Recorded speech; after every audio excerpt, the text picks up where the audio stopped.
bus. Bitch, I'm a Hamilton nigga. We get that shit on the hush. I still get that blame a little nigga. Riding around with a pack. My niggas yelling out black. VIP, my cousin. Moi chérie de la street, c'est l'Oncle Futé, j'espère que vous allez bien.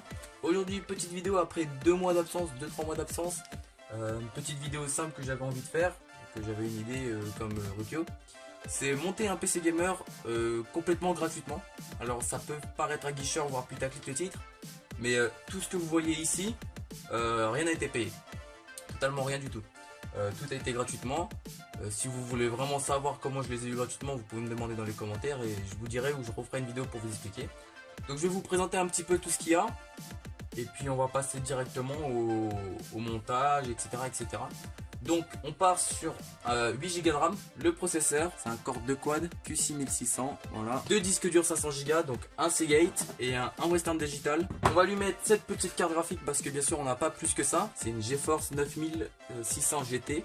Donc voilà, c'est une 512, une alimentation 650 watts et ensuite on a cette carte mère, donc à l'aspect pas du tout gamer. Alors je vais pas vous montrer comment on démonte le processeur, vous aurez un petit truc là sur le côté à droite qui vous montre comment démonter son processeur, donc j'avais déjà fait une vidéo dessus. Donc là je vous montre vite fait quand même. Vous avez des vis, vous en avez 4 sur le ventilo, vous les enlevez et vous avez plus qu'à suivre sur l'autre vidéo et c'est à peu près la même chose. Donc voilà, vous avez le Core 2 Quad. Ici vous avez deux petits bouts qui dépassent. Alors je sais pas si ça va bien se voir ici là, deux petits bouts, un de l'autre côté de chaque côté. Et sur le processeur c'est pareil, deux petits trous. Il faut juste poser le processeur dessus, plus qu'à reposer ça et refermer, c'est fait. Donc là on va pas s'embêter, on va remettre le même ventirad parce que c'est un Cooler Master, il est pas si dégueulasse que ça. Donc ensuite on va faire simple, on va y mettre les RAM sur la carte mère, comme ça tout sera monté sur la carte mère et il n'y aura pas de problème, ça vous fera pas, ça vous embêtera pas pour le début. Donc là c'est simple, donc vous essayez d'un sens, si ça marche c'est que c'est bon.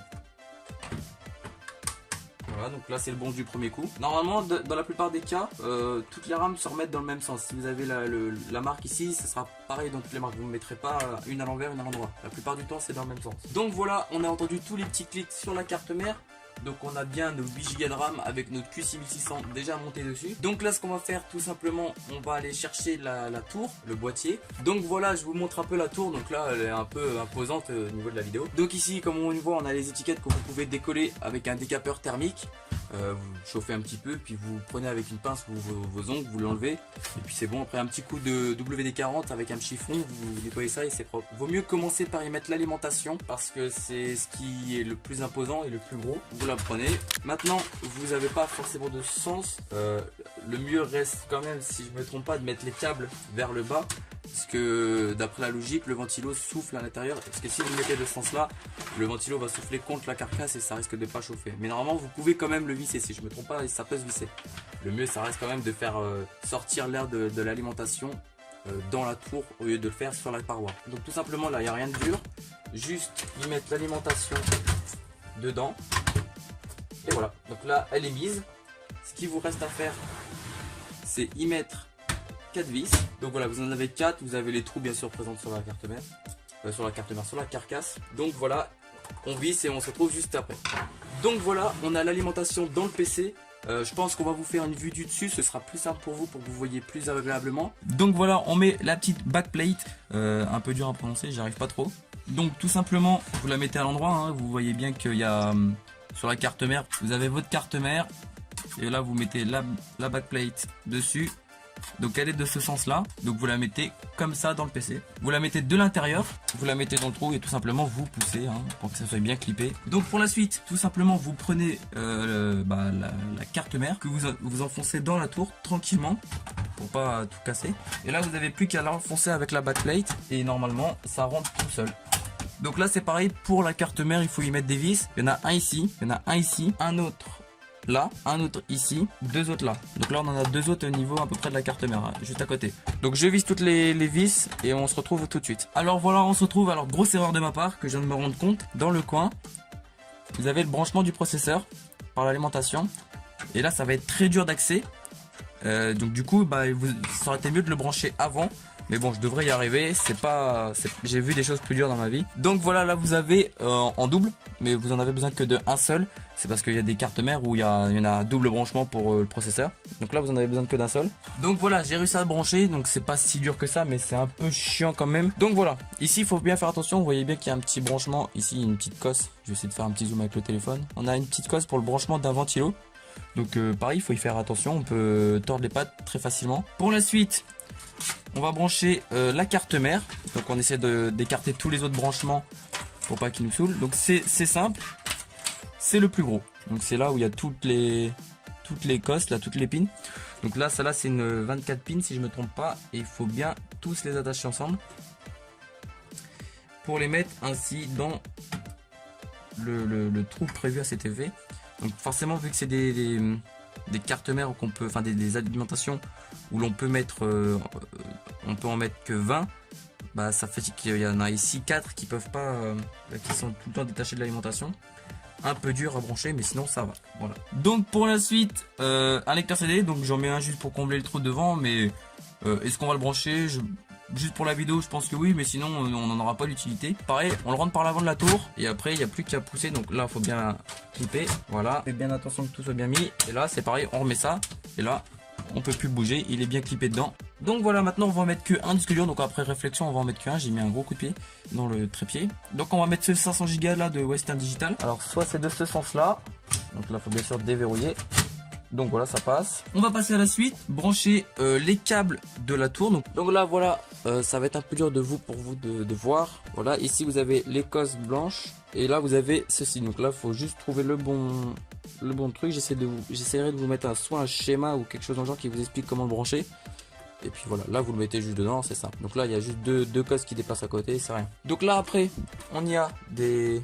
Ça c'est comme un USB, donc on repère la cosse comme ça, vous voyez qu'il y a un trou qui manque. Donc là bien sûr il faut rapprocher un peu la caméra pour qu'on voie. Ou au pire non, on va brancher là pour que vous voyez. Ici il y en a un autre. Donc vous voyez, tout simplement, vous le branchez comme ceci. Et voilà, il faut forcer un petit peu et c'est bon, c'est mis. Donc là on a l'audio, parce que l'audio c'est le trou qui manque, c'est dans le milieu. Et vous voyez qu'il est au fond là-bas, donc vous n'allez pas le voir. Donc on va essayer de pencher un peu le trépied pour que vous voyez. Voilà, il est en vert ici. Et vous voyez bien le trou qui est comme ça. Donc il faut juste le mettre comme ça. Donc là ici on a un petit clip. On l'enlève. On enlève ici le premier. Donc juste à tirer vers le haut. Et on l'enlève. On le repasse à côté parce qu'il y avait un trou. On prend la petite carte graphique. Donc voilà la petite carte graphique, on va la mettre. Donc ici on a un branchement comme sur la carte graphique. Donc je vous montre, c'est un peu comme le processeur. Hop, on met dedans et c'est branché. Donc branchez-la maintenant, ce sera bien plus simple pour vous. Et là, comme je vous ai expliqué tout à l'heure, faut la mettre sur le port noir. Donc voilà, on va mettre le petit truc ici. Donc on le remet juste devant pour que ça bloque. Donc voilà, prenez des SATA adaptés. Donc je vais en prendre un tout petit pour que vous voyez bien. Donc là, pareil, erreur de ma part. Beaucoup d'erreurs dans cette vidéo. Je l'ai branché la carte graphique avant. Enfin bon, vous voyez qu'il y a une sorte de L hein, sur le SATA. Ça fait une sorte de L. Tac, tac. Bah pareil pour le en rouge en bas. Ça fait une sorte de L. Donc après, il faut pas être idiot. Il faut juste le mettre dans le bon sens. Donc voilà, c'est branché. Là, il faut juste le mettre dans le disque dur. Donc pareil, il y a un sens. Hein, il y a un L. Pareil sur le disque dur, il y a un L. Donc vous mettez le L. Et c'est bon. C'est mis. Maintenant, plus qu'à prendre un SATA sur l'alimentation. Donc c'est encore pareil, c'est une sorte de L. Pareil sur le disque dur, il y a une sorte de L. Et vous rebranchez ça ainsi, comme ça.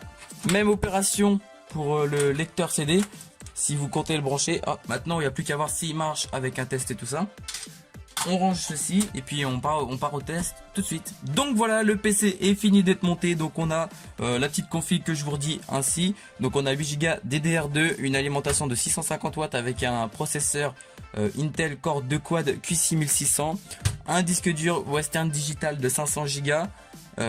On a la petite carte graphique, c'est une 512 mégabits, c'est ça. Et puis après, il n'y a rien de spécial de plus, une carte mère Asus, rien de plus normal, un boîtier Acer tout simplement. Et puis voilà, donc j'espère que cette petite vidéo vous aura plu. Si vous avez d'autres questions par rapport à ça, donc dites-le moi. Donc voilà, pareil, on a la petite porte, on peut la remettre. Donc bien sûr, on remettra un petit coup de nettoyage avant. Et puis voilà, donc forcément le PC n'est pas ultra puissant. Mais si vous y rajoutez une petite carte graphique à 100-200 euros, vous pouvez tourner tous les jeux entre guillemets avec une bonne moyenne. Même si c'est un PC DDR2, vous tournerez quand même pas trop mal les jeux. Donc voilà, n'hésitez pas à liker, commenter, partager, de vous abonner. Et moi je vous dis à la prochaine. Ciao!